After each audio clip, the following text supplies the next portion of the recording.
Parlar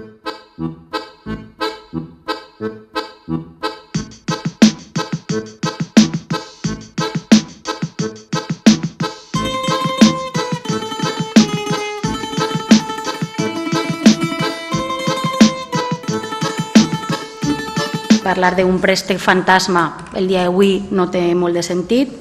Quan es materialitza, evidentment, així cadascú parla el que vol, però quan es materialitza tornarem a parlar d'aquest tema. Mentrestant, no deixarà de ser un préstec fantasma.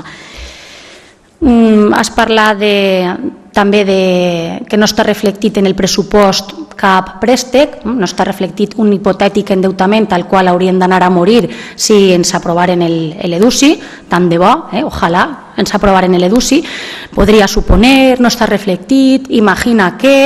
Vull dir, el pressupost que estem aprovant ara mateix és que tenim damunt la taula. I en aquest pressupost que tenim damunt la taula no n'hi ha cap préstec. Per tant, parlant d'irresponsabilitat i d'endeutament, jo crec que no procedeix. Procedirà, com comentava l'alcalde en el punt anterior, el dia que duguem així, si és que se'ns ha aprovat aquesta subvenció, que duguem així el préstec, la contractació del préstec. Ahir jo crec que aquest debat podrà tindre sentit, però en el pressupost que duguem ara mateix, això és jugar al cuento de la lechera.